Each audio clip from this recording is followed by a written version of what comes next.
Hi, it's Rachel Maldonado, Hi, this is John Paul Rice. and we are talking about the masculinity crisis. John, is there a crisis? Well, in short, I believe there is a crisis. How one would define that is the issue. And where I'm coming from this issue, I think, is to start with my own personal experiences where I can share some of the things that I've struggled with and why I think that is. So I had a mother and father, and my father left the family when I was 4 or 5 years old, but I was the fourth kid. So my mother and father were together for at least 17 or 18 years straight, married with children before he abandoned the family. And when I say abandoned, in many ways, he really didn't have a choice, not because of my mother, but because of who he was. My father was a narcissist. In the way that most narcissists are, but there's different types of narcissism and different types of narcissists out there in terms of their expression and their behaviors, but their characteristics are almost always identical. My father was an abuser. He was a molester. He was a drinker. He was also a man who went to one of the finest universities in the country, graduated with a degree, served in the Army Reserve, and was a star athlete in high school and could have been in college. What my father didn't have was a mother who loved him. What he had was a father who paid attention to him, but who loved him in inappropriate ways, or allowed the situation to arise where he would be involved with older men who were alcoholics and abusers themselves. So really, to get to the story is to understand that there are many stories that come before us. My mother was a tomboy. She hunted, she fished, she would gig frogs, she would ride horses. She was also a prom queen, homecoming queen. She was beautiful, but she was a tomboy. She had an independent streak in her. She was raised the second of 9 children, one of only 2 girls, so 7 brothers that were 25, 30 years apart over time. Her mother and father were wealthy, like my father's parents were, self-made wealth in the 1930s and 40s.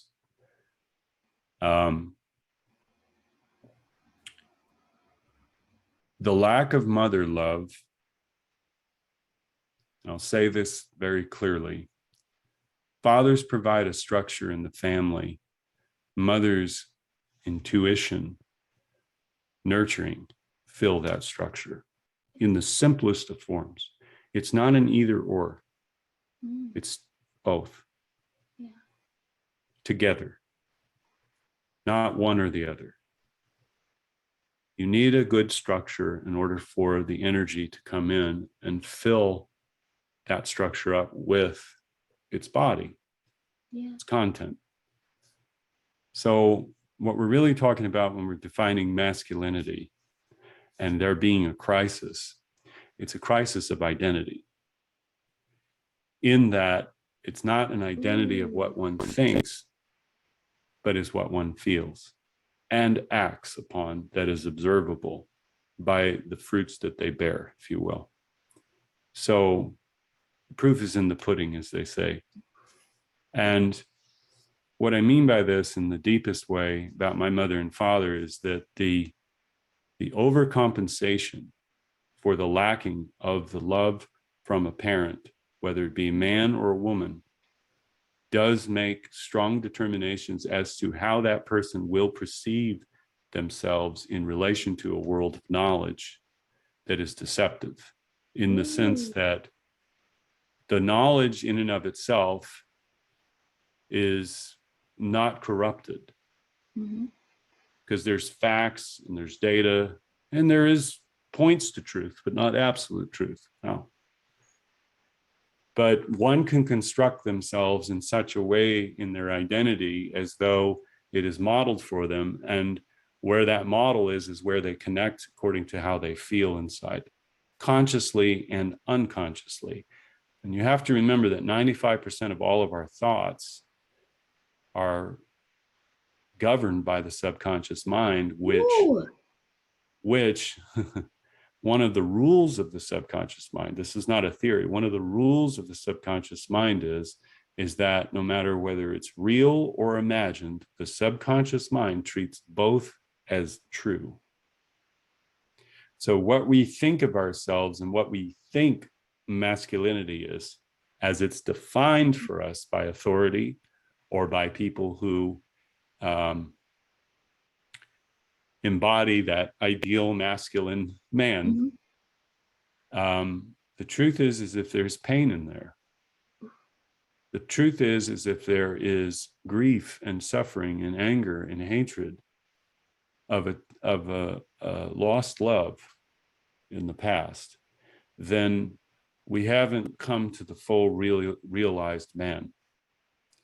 What I mean by that is that the nurturing part of feminine energy to the child, to the little boy, is what gives him the most powerful masculinity that he can achieve Wow. in the structure that his father then gives him to integrate all of those pieces that are the nurturing, loving, caring, emotional, and feeling mother energy in the father's structure that he holds up as an example and a model to the boy. So if the man is devoid of mother and nurture and love from his childhood and his parents' childhoods, in the sense that we're talking about grandparents now who actually are coming through the parents to raise that child up. This is multi-generational now. Mhm. And we're only talking about one or two generations past, but really what we're talking about on a deep core DNA level is minimum five generations, potentially 14 generations in your DNA of all your lived experiences from the past, not yours, but theirs, coming into you and potentially being opened or unlocked. So you can have hidden traumas inside of yourself that were not direct experiences in childhood, but adversely with unconscious people who are unaware and lost in their own self, they are unconsciously programming you and downloading and activating those programs from the past that were in their grandparents or their parents or their Wow. parents' parents. So when we talk about a crisis of identity, what most people, and I'm not trying to get into the details of the world where we have, Right. feminism. This is another one. I'm bringing all this to bear because it really, I'll get into the story of Adam and Eve in a minute here, but the truth of the matter is that feminism and what it was 100 years ago and what it is today are two totally different things. And what that means is that we're talking about there was feminism in its root word is freedom. Today, it means enslavement. And what I mean by that is it's a trap for anyone, not because they're a feminist and that they identify as such, but they don't understand that the inversion of freedom has been put upon everyone. So the identity of self in that word is subjective to the perception and the feelings of that individual who has inserted all of those emotional places inside of themselves that you can't see where they came from into states of virtue Mhm. that end up ultimately leaving them, in many people, not as a result of it, but as a conditioning of the entire Mhm. culture Yes. to be single women and single mothers raising children, which we know is one of the worst things to happen to women, not because they have children, but because they have no man there that was Mm. good for them and did not support the family, did not love the children the way she loved them.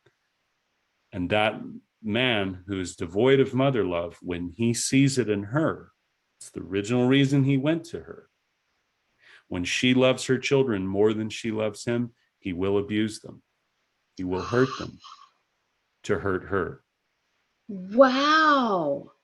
Now, on the flip side of this does not exclude women from this equation either, because I've seen the phenomena play out where you have a dominant male who is Mm. abusing the children or the wife or both, Mm. triangulating. And then the husband is removed from that picture. And then the mother picks up where the father left off and starts raising the children as a narcissist to overcorrect for her husband's lacking, and then goes and starts her own issues, her freedom to finally express herself. But after the damage has already been done, to overcorrect all the bad behaviors of the father and the children, but not allowing the children to have their own autonomy, their own identity, their own individuation.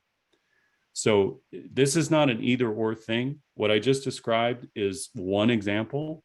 It's not the absolute of this, therefore that, but understand that what we're talking about, when my mother raised me as a single mother, she had to play the role of a woman who had to know what to do when she had no guidance on any of that. Not because the man was lacking alone, but because prior to that, her parents had created a person who was ripe for abuse.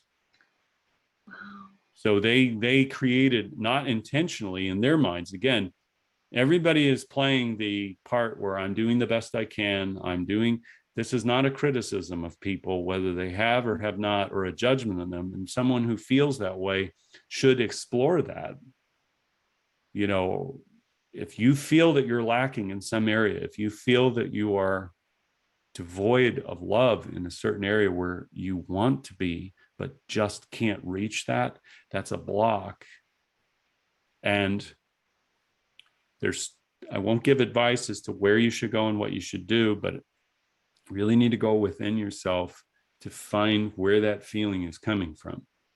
So as a man, a true man, in my view, is the one that has harmonized his internal mother and father, not in the idealized version of them, but in the realistic version of them, as painful as that may be, with humility and facing whatever shame, guilt, or aggression even that you feel towards others who are causing harm to children or to women or to men. And what I mean by this is, yes, when harm is being done to someone, it has to be stopped, or at least not Mhm. elevated and virtualized, of course. Yes. But these definitions, like, I'll just pop in for a second, like toxic masculinity, for example. Okay, that Yes. was a big word many years ago, and it still carries on to this day.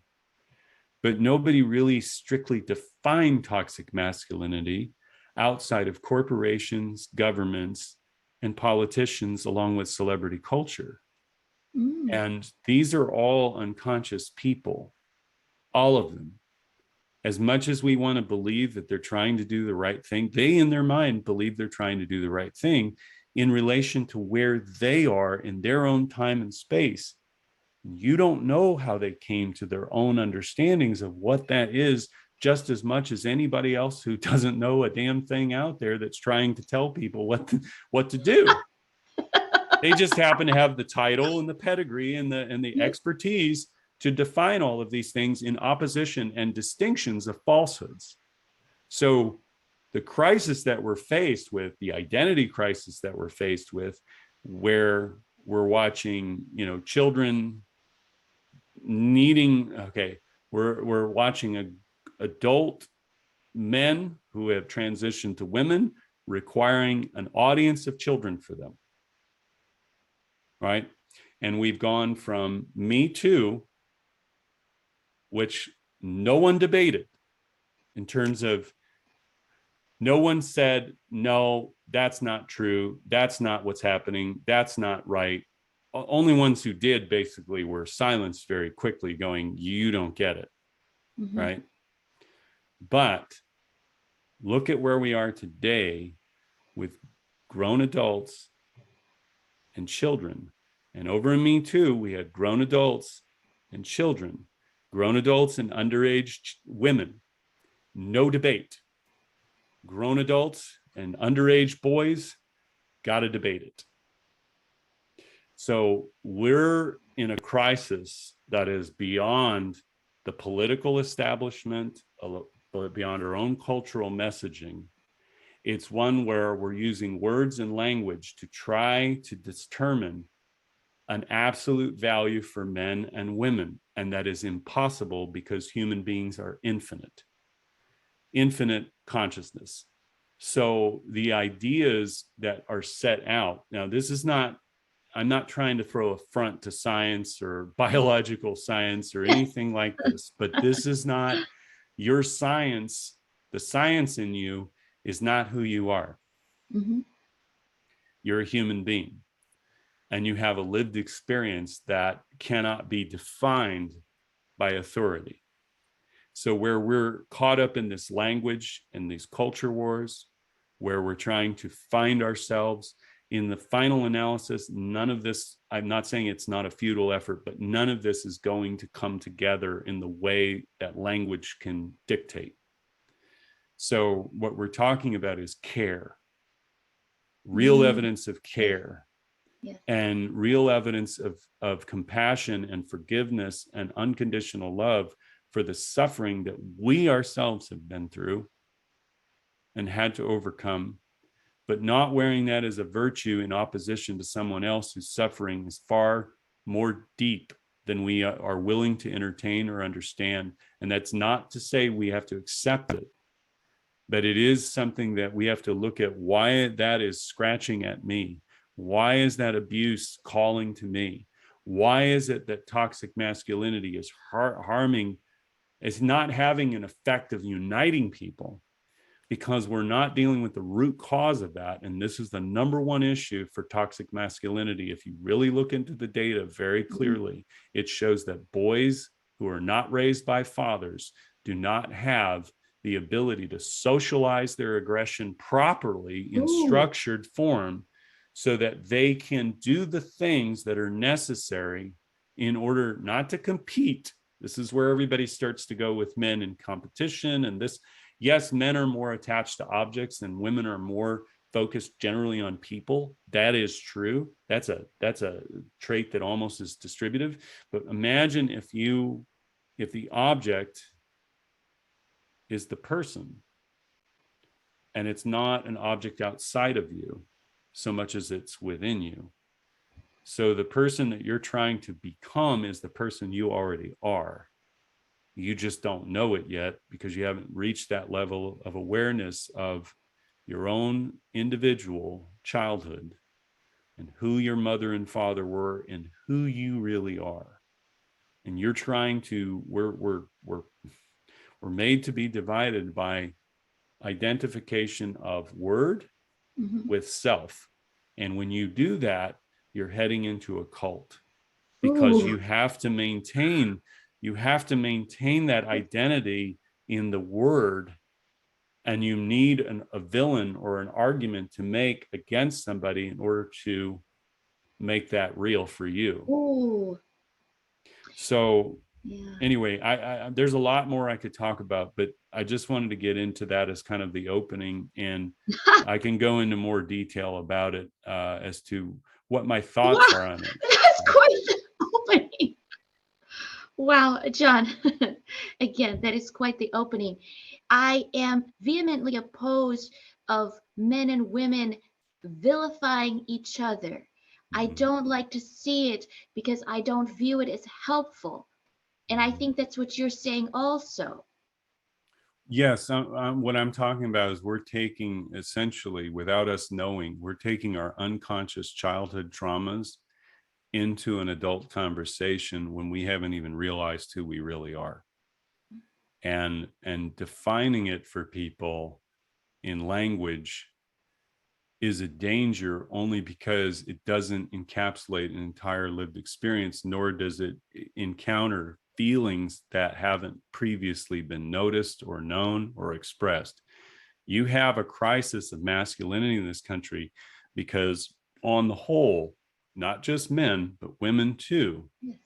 have been, we'll say, that voice inside of you has been suppressed and it is dying to get out and be heard. That's our trauma coming online, and us having to absorb an identity that feels safe to us. This is no different than the trans movement to the alpha male.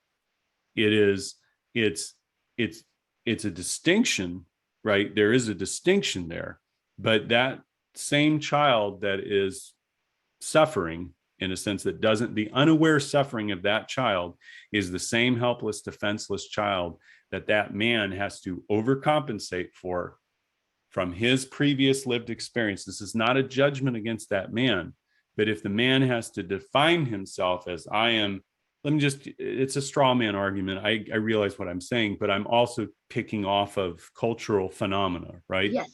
I'm an alpha male. I am a patriot. I am a Second Amendment lover. I'm a, I don't know. I'm just using like buzzwords, right? These are just words. They're not the full meaning of what anything is. So the necessity to say what you are and to find what you are, you will live by that identity, but that identity is corruptible because it's not your true authentic self. And what I'm saying is not judging anyone. I only used really a couple of examples. I could use others, but I'd have to sit down and really think deeply about all of them.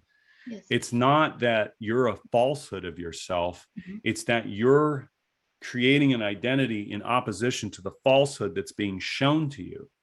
And that what's being shown to you, which you have to carve out your identity against, is something that's inside of you that is needing that defensiveness to be present in order to distinguish yourself from the falsehood. That's not necessarily the truth, though. That's only you saying that's false, right? And you're trying to say, well, because this is false here, this is what's true. And that's never a good way. That's the age of comparison, really, in opposites, in distinctions. But it really doesn't describe the fullness of who you are as a man. So, who you are as a man is proven, not to the Ooh. world, not to anybody else. There's no argument to be made. There's only one person that, well, there's two. One is God, your Yes. creator of heaven and earth. But really, more importantly, in the material of the world here, it is in the relationship that you have with the one person that you love, who loves you and who knows you better than anybody else. So you don't seek an audience to go out there and define yourself in amongst a crowd of people who don't know who you are and who you don't know who they are. You just think you do, and they think they know you from a identification and a persona. So the wound is still there. It just has a better shield and a better face. The wounding of our masculine selves goes way back thousands of years. So these are karmic cycles, and I'm not an expert to describe them in detail, but what I'm saying is that what men have been given as an identity in this world is false, as is the falsehood of what women have been given as an identity. And the truth is that we're making it up as we go along anyway. Ooh. And it always is evolving. It's a journey. When I say it's a journey, it's a path that each person has their own path, their own unique path to arrive at where they feel they are their best selves, their highest, truest selves. Now, the definition of that alone is also corruptible, but understand that Everything's uh, corruptible. well, it is, because at the end of the day, you either live it or you don't. And if you have to live in a world of contradictions within yourself, then you are not being your true, authentic self. And in a time where there's so much bullshit going on, Yes. right? And people staking their claims and the words, I mean, it's not just social media, it's in our minds and our thoughts of what we think we are. And what we present to the world is a mask. It's a Mm-hmm. mask of virtue on many forms. It's Ooh. been ritualized for us to do this. Nobody's going to sit there and go, I am a horrible, terrible person. I've done terrible things to Yes. myself and other people. And where you can go with that, though, is to forgive yourself for what you didn't know. Ooh, It's yes. really the truth Mm-hmm. about all of this is you want to have forgiveness for other people. When you look at, I'll tell you, if a man is listening to this and they want a path to what it is to become a whole, full human being, one piece of literature out there is the four gospels, and start with the Gospel of John, because Ooh. the Gospel of John is the heart of God. It really is. If you look at Matthew, Mark, Luke, and John, they all have different tone, different language. It's been watered down, translations from Aramaic to Greek to Yes, English, yes, and over yes. hundreds of years, you lose those words are not the full meaning, but the Mm-hmm. embodiment of the emotion and the Ooh. reality. Jesus was the whole, full human being. He had the divine masculine and the divine feminine fully integrated. Mm-hmm. That's why he could have love and compassion and forgiveness for those who did not deserve it. Mm-hmm. And when we look at what's going on out there and we condemn it and persecute it, it's like, Father, forgive them, for they know not what they do. And that is the truth. And that this battle that people are talking about, the war on this, the war on that, this is all in Ephesians 6:12. It's about powers and principalities in the realms of darkness and places that are beyond this world and not in the flesh. We're a vessel, we're a carrier of the divine. But when we insert the world of man in knowledge as the absolute value, first of all, knowledge is ever changing. Knowledge Yes. is ever unfolding. It's ever Mm-hmm. evolving. So Yep. if you just stake your claim in this identity today, those words will change over time to the cultural perception and perspectives that have been given to a load of unconscious people who feel the need to identify and debate and shame and blame people for not coming along to their point of view. That's everybody. That's Mm-hmm. not this group versus that group. It's everybody making these assumptions and distinctions to say, well, I have the right to do this. Mm-hmm. I am the person who feels this way. Mm-hmm. I act accordingly, and I follow this, and I've got it all figured out, right? And I'm set on this. And it's fine if that's where you have to start, but it can't. Start. Well, I mean, if you have to come to that conclusion and then hold up that, see, my understanding of all this is like, there is nothing that's trending that is new under the sun. But what is really true is the eternal truths that are traditions. And traditions should be able to be tested and stand the test of time. So if you have a tradition in your culture that is, it could be mythological traditions, it could Yes. be all sorts of different traditions, but those traditions are concatenated forms of universally divine truths that show up everywhere in metaphor. So if you can prove, not to others, to yourself, that this is universally and Mm-hmm. eternally true for everyone, then it is.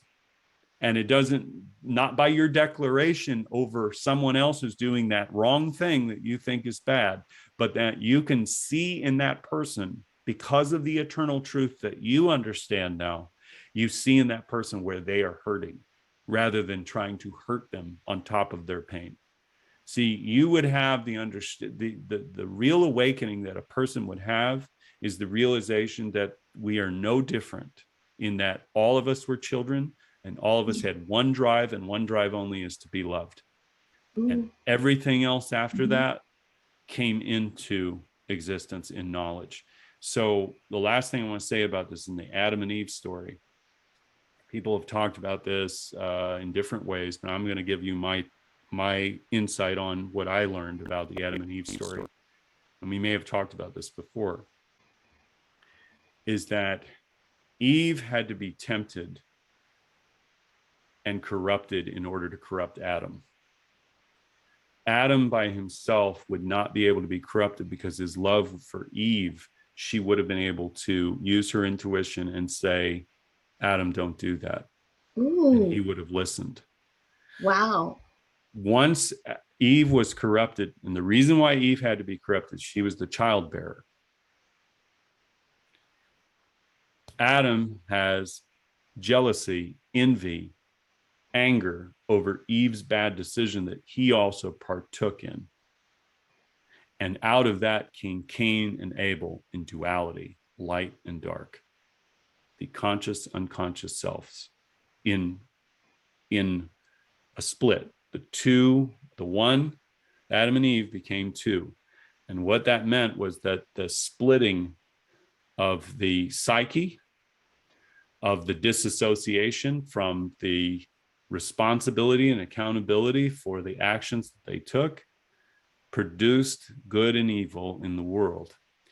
And what we're trying to resolve is women and men trying to find their original divine, highest, truest selves, but they can't do so separate from each other. They have to come back together again and go outside of the world of knowledge as it's defined for them, and go back into the Garden of Eden, which is in the heart of God. Mm. That's my word phrasing of that. There's more deeper parts to that, but it's essentially, it's harmonizing. Yes. And one of the things, this is one thing I do want to mention, we can explore this a little bit more, but is, if you look up the brain in the left and the right hemisphere, you'll see these attributes on the left hemisphere, and you'll see these attributes on the right hemisphere. Now, most people looking at that, they go, oh, it's this or that, or you're more left brain, or you're more right brain. Well, the truth is that you're both at all times. However, the right hemisphere of the Mhm. brain and its attributes are child and feminine in their intuition, Mhm. feeling, emotion, creativity, imagination. It's outside of knowledge. Yes. It's feeling, it's sensations, it's perception, it's sensations. The left hemisphere of the brain is predominantly analytical, data, facts, ideas, math, very focused on understanding, making understandings out of the emotional content that it's perceiving. Now, I'm not going to sit here and give a lesson on the brain, but if you really want to know, but you really want to go into it, you should look into Ian McGilchrist's Master and the Emissary book. He's also given lectures, and I mean, it's phenomenal what the brain is. It Yeah. really, truly is a quantum computing machine that is beyond time and space, in my view. But what this allows us to do is that we're not harmonizing the two hemispheres. And what has happened in the last, well, it's happened all throughout history, but in the last 7 years, the acceleration of information has gone on a scale beyond anything previously Mhm.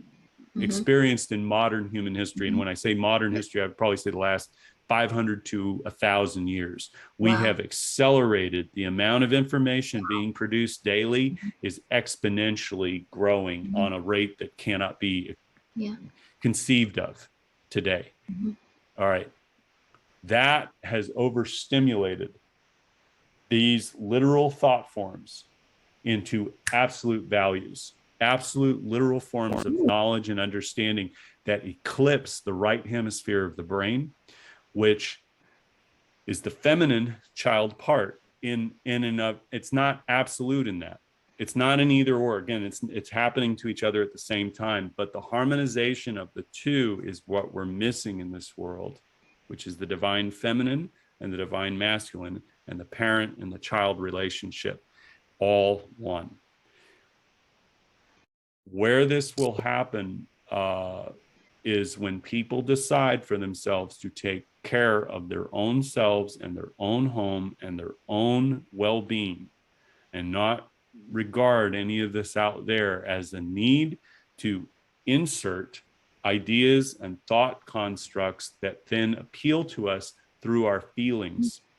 This is exactly why people are hearing someone speak about transgenderism, describing their lived experience, and another person hears that and goes, oh my God, that's me.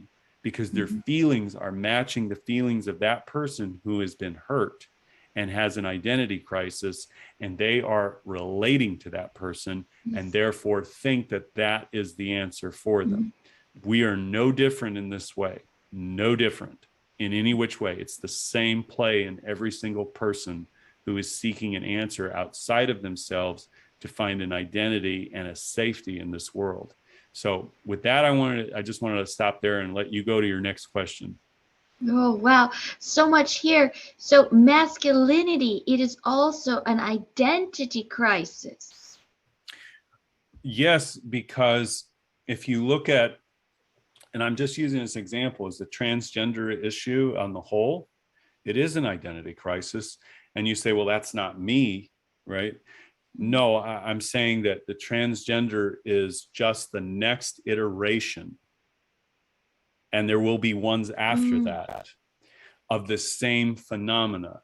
It's identity crises and movements go hand in hand, because what they're looking for is the language to define their pain. That's not in necessarily in words of virtue alone. That's secondary. Really what it is it's like, who am I? Why am I here? Everybody asks themselves this question. Yeah. And in your own time and space, you're trying to put it together, not whether, oh, well, I didn't have the kind of childhood or I didn't have. No, you didn't. But you grew up in a world that is full of child abuse. And it does have an effect on the culture and the social programming. And you can get into the social engineering and the cultural engineering. Sure, those are agendas, but those agendas can't exist without pre-existing conditions. Ooh. You can't be taken in by messaging if you yourself have any kind of self-doubt. If you have self-doubt, you are trying, and it's not, again, this is not about, I have self-doubt. I have had issues. Here's what I'm going to say that I hadn't really said before, maybe so clearly. When I was a child, I put on women's pantyhose. I played with dolls. I know why that happened to me. I know why I dressed up as women for Halloween or a joke. I know what happened to me as a child, and I had both so I had a memory that was banished from me, but I had a feeling in me that I didn't feel right in my body because my body was violated. Today, we have synthesized abuse, and we talked about that in our thing about pornography. But what I'm talking about is these emotions and these feelings are all twisted in us because we're seeking to be loved by an unconditionally loving parent. And when that parent makes arbitrary decisions about our identity in relation to how the parent feels about your behavior, feels about your reputation, feels about all the things that the child does that are not pleasing to that parent, you're running, we're running around like right now, the whole world is just running around like a dog chasing its own tail while trying to divorce itself from that. Wow. And so it's a paradox within paradoxes, because what you're talking about is I didn't, if I was born today with the Hmm. childhood that I had, for certain I would end up a transvestite or a transgender. There is no Hmm. doubt in my mind at this point, based on what I experienced as a child with the suicide, with the depression that I had at 8, 9, 10 years old. I'm seeing the transgender thing hits me in my heart because I'm watching the pain in all of those kids and those parents and those men. I see it all in them. And I'm not condemning and persecuting it. I understand it. Wow. I understand it because I was that child. I was the child who had high rates of depression, high rates of suicide, considered could act feminine Hmm. because I was absorbing my mother and father in me. Children, this is not a new feature. It's just I'm Yeah. putting the language to it. We absorb and imitate everything in ourselves as children. So we're somebody said we're like wet cement. The brain is like wet cement. It's a sponge. It's highly programmed. You cannot put this in front of children as though they are adults to make decisions Yeah.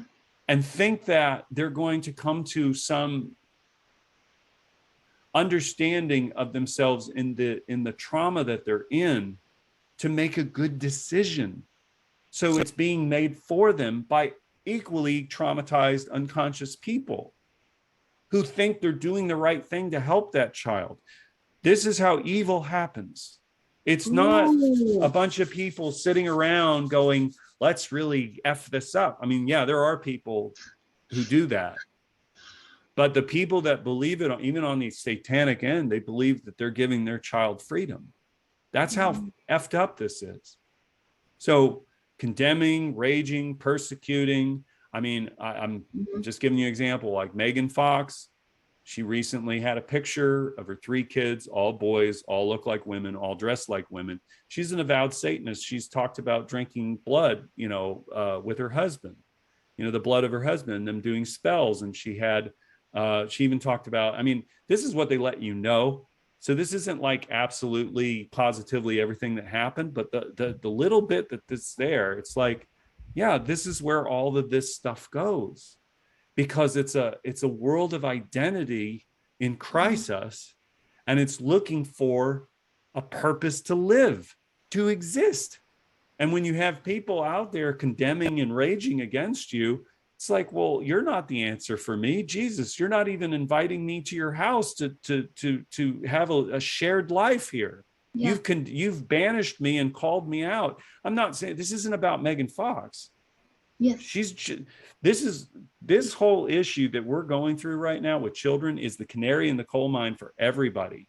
It Hmm. should wake everybody up to the realization that we have lived in a false world for a very long time, and these definitions that we are defining and what I am and what I'm not, it's like you don't know what's underneath the surface of every single human being out there and where they came to that understanding in the moment that you're picking them up in your story. You're meeting them in their story.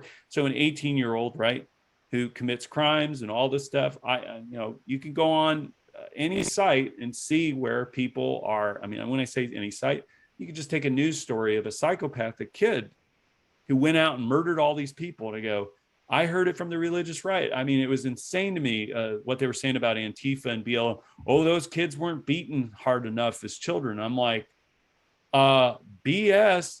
That's why they're there. That's why they're doing the acts of destruction, because they had parents that derelicted their responsibilities, no matter how it came to be that those children were sacrificed by authority in the home first. That's why they're going out in the streets and burning everything to the ground and calling for an end to it, because they're Hmm. yelling and raging at it, and we're condemning and persecuting them. And it's not that they are to be tolerated and right in what their expression is, but their authentic expression in their anger and their rage is no different than that's our future selves right there Yeah. speaking to us. They're Hmm. just they're just in a form that is displeasing to our society. But the overcorrection to this, and this is where Ooh. the overcorrection to all of this is technology that controls behaviors. And it's going to allow people to be whatever they want to be. That's why all of this debate right now is useless in terms of trying to define it and get everybody in an agreement on a side that we can, yes, take a stand against all of it, but understand that future agendas are unfolding that you have no idea what you're contributing to. And I told people on the right a year ago, back off from this transgender issue. It is being used to bait you with all the abusive childhoods and every single person coming out and saying, targeting their anger and their rage and their hatred on these people who who mean nothing to you or didn't mean anything to you until they started putting in front of your faces. Transgenderism or transvestite has been around for a long, long time. And of course, when they start partnering it with kids, but nobody's looking at the phenomena as to why that is happening. And most of those women that are there are all single women with their children. There's a crisis in masculinity, and they're seeking it out in a man who is dressed as a woman because it's safe for them. That's why they're doing it. This is not because they're following an agenda or know what the hell is being done to them. As I said before about Eve, Adam didn't know what was happening, what was being done to him. He only saw Eve in her folly of the choice that she made that cost him, but it was too late. So we need, like, my view is just take a step back from all of this rhetoric and dialogue and these definitions and go within yourself to find where it is in you that the part of you that you feel is real in you. And I do believe that the truth is that if you have to understand that your mother and father didn't in fact love you, or one of them loved you more, or one loved you less, your generational requirement is to make amends with that and make peace with it, in the sense that the best way that you can, which is you may have to cry out a lot of tears and pain, but you're going to come back and realize that you were always loved first. And you were always given that in the heart of your child, your inner child, before all of this crap happened to us, individually and collectively. You were always loved first by a power beyond you that is not about shaming and guilting you into submission and obedience, but it is about unconditional love, forgiveness, empathy, and compassion beyond human beings' capacity in this world. And that's really where this all goes. If you want to harmonize with intention, to return back to what you have always been and be the thing that you always were, it is to go into the divine that is within you. It is to have a relationship with the firstborn son. I don't say this lightly. Please understand, I'm not coming at people with some religious perspective or ideological perspective. My own lived experiences outside of the church, away from authority, away from spiritual groups. I did it on my own with God and Christ and myself, and I willed that to happen. Yes. And there's the only proof that I have, and it's not the only proof, but the main core proof I have is I have a woman who loves me unconditionally for all of me.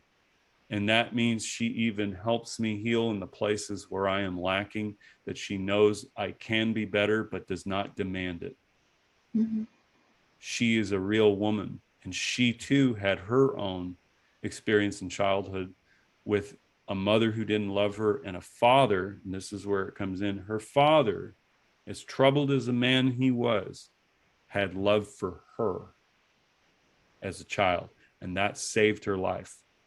So where the mother was lacking because of her grandparents and the way they treated her, not with unconditional love, but her father had a mother who loved him, that love was transferred to her. Her feminine energy was given to her from her father and a little bit from her grandmother. But it was a piecemeal deal. Mine as well. My mother wanted to love me. She was mentally ill. She had schizophrenic borderline personality, bipolar. I mean, there was all these traumas in her. She had major dissociative states, Wow. and she could not control her emotional reality. She wasn't stable emotionally, but she loved me. That's very hard when you're a child to love your mother. And I'll say this about men, this is really important. Okay. If you had a mother who did not love you or loved you conditionally or was Hmm. cruel to you, um, that anger is in you and it will be directed at an object outside of you, which means that what you're talking about, and I had to overcome this within myself, my own misogyny, which I didn't know was Hmm. there. My own self-hatred really is what we're talking about. Yeah. And my views on women that were limited because Hmm. I was still angry inside Oh, and I was still holding on to that anger. And I found myself condemning and raging against people that, or the ideas of things that were false, but not realizing that the belief in them and the meaning that was put in them were by innocent people, and that the culture in and of itself, through some very dark people, yes. inserted language and ideas into them to corrupt that. So it's like everyone is trying to reach that part of that higher state that is within them, and it's corrupted by language, essentially. Mm. Mm. Sorry, I know I kind of went around a lot of things there, but I think those were really important to share, and especially the one about my own personal struggle with identity crisis and homosexuality or bisexuality. I really understand a lot more now where that comes from, and that's not something that should ever be persecuted or condemned in individuals whose understandings of those behaviors come from cultural conditioning and engineering over several decades to normalize it in such a way that if you really look at how much they struggle today, and yet they're the most virtualized class. I'm not putting them on a pedestal here, but there's nothing that has been taken from them.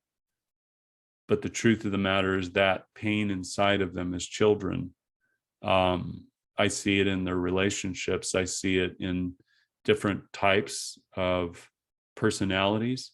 And there's a lot of narcissism there, and there's a lot of narcissistic scars there. So it's not one or the other. It's that there's a lot of wanting and longing for love, but somehow being on the short end of it until they can find somebody to really settle down with and be in Yeah. love with, because they are looking for love, but they're Yeah. doing so in a lot of the wrong places, just like men and women are who are straight. It's just we've kind of isolated this group of individuals, and we put an identity with being those things as being virtuous above all else. So it's not about the individual. It's not about their own lived experience. It's not about what it means to be gay for them. Because when you start down the path of listening to their stories, what you find is a lot of heartbreak, Yeah. like we experienced, and the longing for love. I've seen this in porn stars who ultimately, after all the sex in the world that they could ever have, they want to settle down and find somebody to love. So to me, all of this is a drama, an exercise, Mhm. an exploration or discovery, if you will, but we're stumbling forward and not really Mhm. realizing what it is that we're doing to ourselves and each other. Yes. There's the chaos of the culture, and we are combating that with the core love. I missed that last part, Rachel. Can you say that again? There's the chaos in the culture, and we're trying to combat that with the core, which is love. Well, I'm saying that love, okay, and again, Love and how it's defined is subjective to the individual's own perceptions. So, loving acts of care Okay. given freely is the only way I know in order Mm. to combat the culture that is Ooh. being delivered to people and absorbed in and integrated. So that band plays on Yeah. long after the agenda is over. It's in the mind. It's Mhm. already been conditioned in the mind with its Mhm. own feelings. So that's been ritualized and enshrined. The only way to go beyond that is to not engage at that level of attacking their identity, but to invite them, to give them every single chance. And I'm not talking about narcissists or psychopaths. I'm talking about to really get to know somebody Mhm. is to know yourself first. Mhm. Yes. So we're doing this backwards. We're trying to get to know, we're trying to define people and ourselves in opposition of each other without really getting to know who we are in deep down inside. Um, this is true of almost anyone who suffers and toils, but the truth is that um, if we don't turn this into care, Ooh. then what we're going to do is just have our arguments and be done with it. Mm. And we Wow. will separate and isolate ourselves in groups and tribes and packs on a micro and macro level for a divided world that will Mm. have to be unified, but maybe not by force, Yes. but by technology, and in such a way that is not going to be pleasing. It'll be sold as a pleasing thing, but in the end, we will have missed opportunities to evolve humanity beyond machine. Yeah. That's really what I see out there. I have one question for you. You mentioned accountability, and is there a role for accountability and responsibility with masculinity? So you asked the question, it froze a little bit, but it said, is there accountability and responsibility for masculinity? And did you say something else Yes, after? is there an interplay? What do you mean by interplay exactly in your definition? That, of course, if you're wounded and you have trauma and there Mm-hmm. is love in the childhood, Mm-hmm. there is that. But once you are an adult or whenever you want to put out more in the world, should there be an element of responsibility, accountability Oh, with absolutely. masculinity? In everything. But yes, in this particular thing, I think the anecdote is humility. Okay. So if you're talking about an interplay for yourself and externally, then the only way that you can get there is by being your authentic true self and sharing your lived experience Mhm. however you wish to. It's not to be commanded of you, Yeah. right? It's for where you feel called, where you're safe to do so. But understanding, it's like I couldn't sit here and go, well, I could give you the, well, this is what the clinical data says, and this.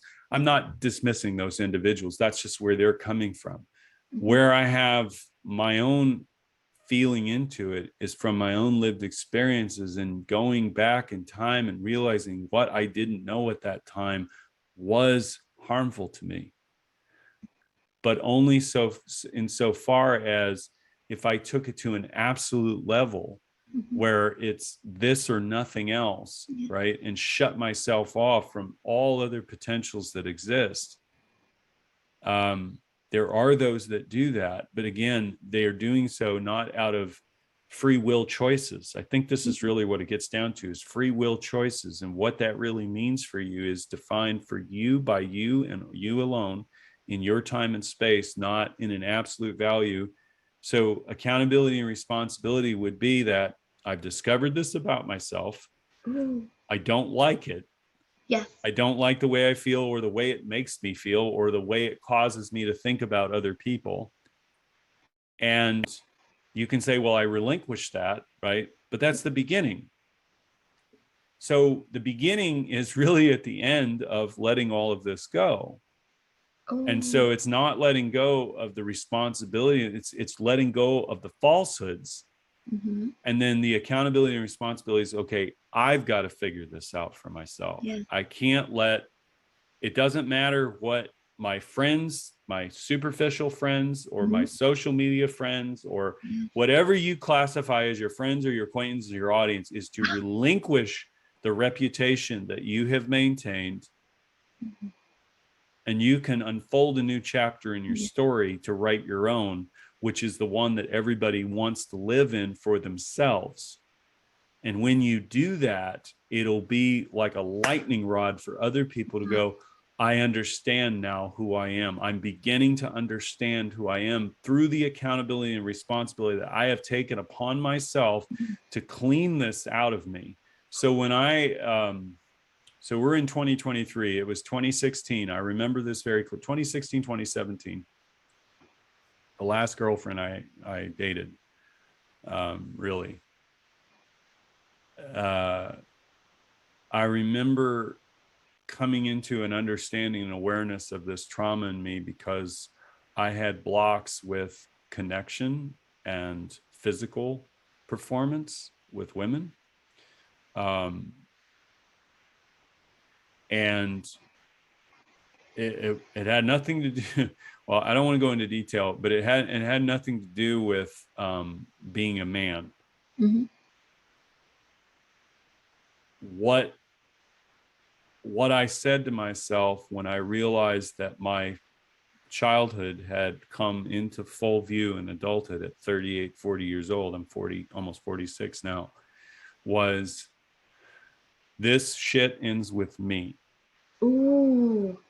And so I was not going to let my family line continue with this perversion any Mm-hmm. further, or these traumas any further. I was not going to have a child and download that into my child. And unintentionally so, Yeah. right? So what I realized, I said, and myself at the accountability and responsibility that I could take at 6, 7 years ago was, I'm going to use all of my ability to Mm-hmm. do whatever I can, Mm-hmm. even if I have to withhold the worst of myself or hold down that monster. I'm going to try to do what I can to help others so that they can avoid the same fate. Yeah. And where it took me was beyond my wildest imaginations. So it brought me back to love Wow. because I was willing to do it at the at not at my own expense, but at the and not for a greater cause out there to be a martyr. Yeah. It had to do with my relationship with who I was, who I wished to Mm-hmm. always wished to be.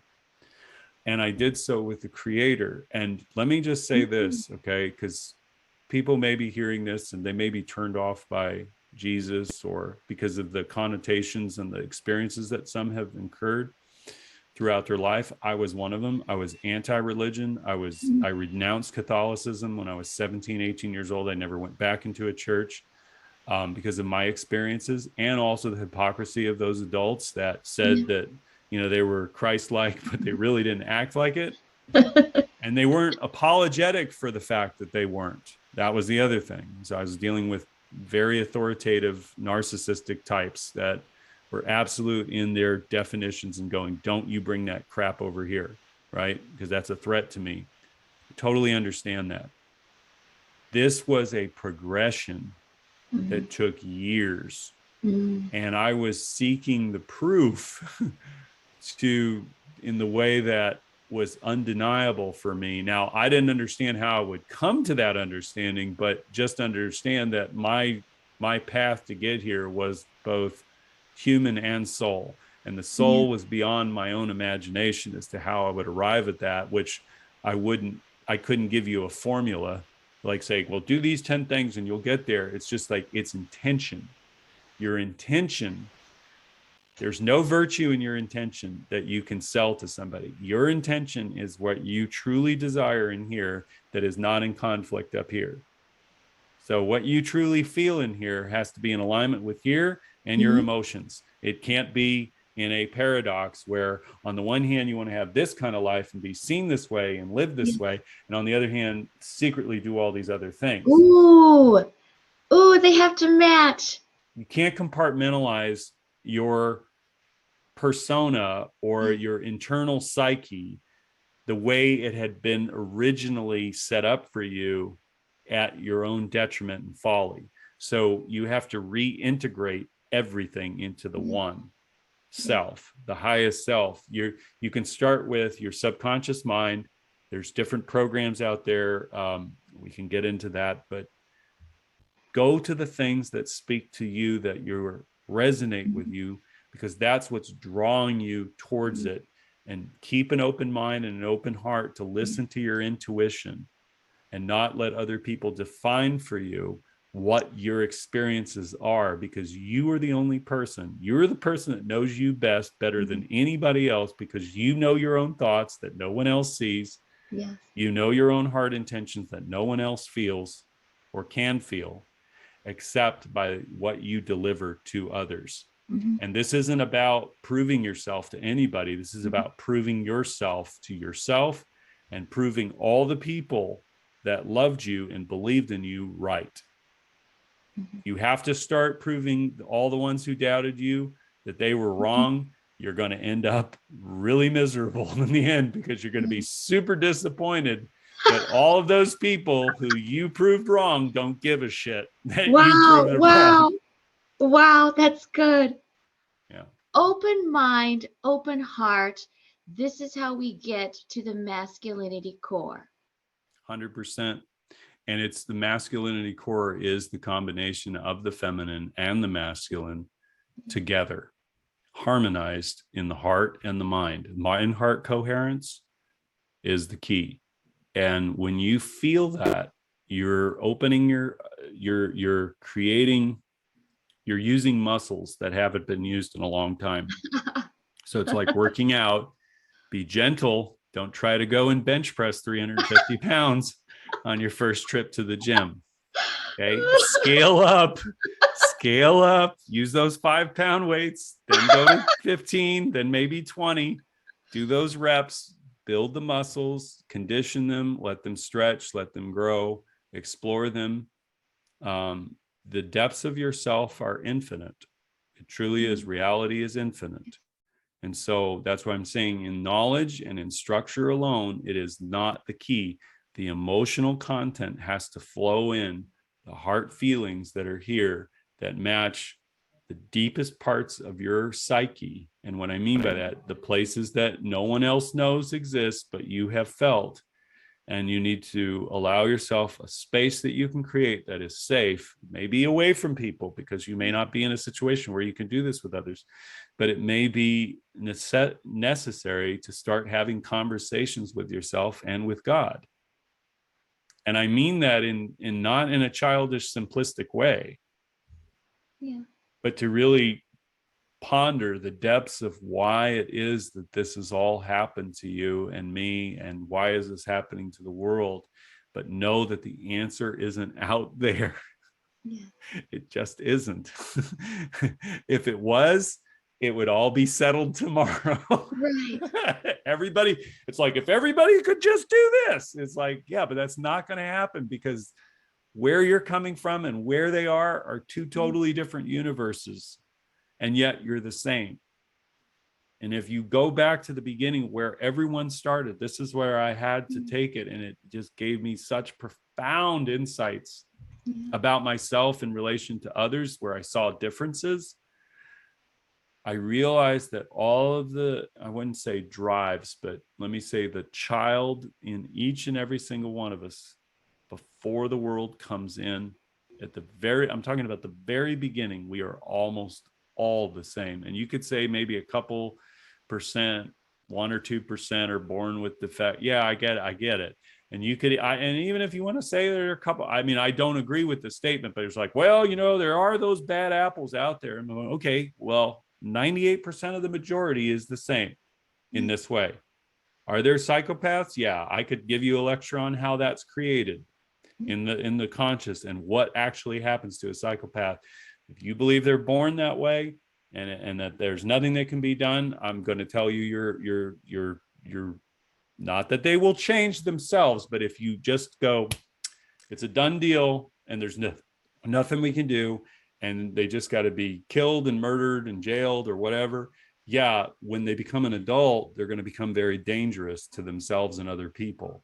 But if you create a safe world for yourself, you create a safe world for all children because you've honored your inner child, then psychopaths don't thrive off Mm. of people Yes. who are unaware of who they are. And psychopaths prey on your ignorance, your fear, and your scarcity.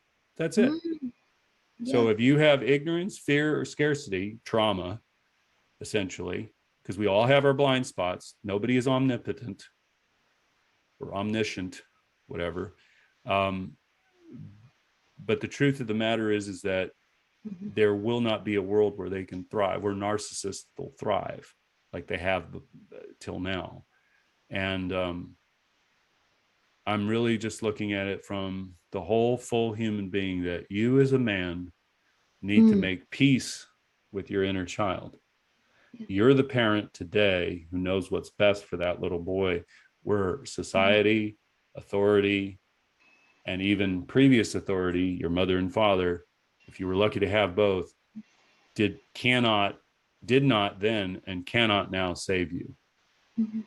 And that's really why in many ways this is such a maddening time for people, because like I said before, in some Mhm. ways we've been conditioned to ask for permission to live and wait on a savior to come alleviate our suffering. And I will tell you that technology will give you that sedation, not just now, but it will be offered in the future as a means to control people's bad behaviors that are displeasing to the majority.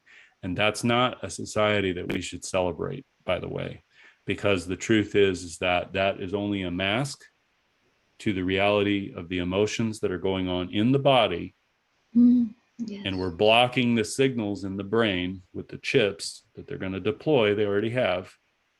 They're going to start rolling that out over the next several years, and it's become normal because the violence that we will witness as a result of all of this crap being stirred up in people is going to crest at a certain point, and then people are going to say, can't have that again. Mm. We cannot go back to the way things were. And so, in people's unconscious Yes. programmable states where they're traumatized, Mhm. they will insert technology as the solution to move humanity in an evolutionary track. That's the agenda. And I'm being very general here, but that is the core common theme among Yes. billionaire people who look down at all the plebes and how they can't get a hold of their bad behaviors. So Mm. we are going to have to do something about it, because people can't live in fear of being killed or have violence done upon them while they're trying to enjoy their meal or their daily activities in a mall or a church or a school, you see. So this tracking and this digital identity stuff, all of that is an overcorrection from all of our child abuse Mm. systems. But the Yes. truth is if you heal yourself and you Mm. become a sovereign, full, whole human being in the progression of doing that, and you know what that is, and you model that, and you live to that, and you believe it to be true in you while you heal, because you'll be able to have results oriented healing, Yes. you will create a new foundation of reality that exists beyond the unconscious selves of the herd masses that follow authority and are codependent on them to be their mother and father, to make decisions that are best for them at their own detriment. And that has been playing out through all of human civilization, going way back before time that we have come into.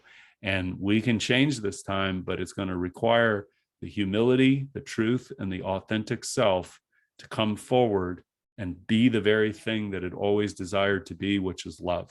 That's the fundamental issue. It is always wanted to be the child that is loved and is love, and it can do so freely in a world that is safe for all children, and it starts within the one that's in you.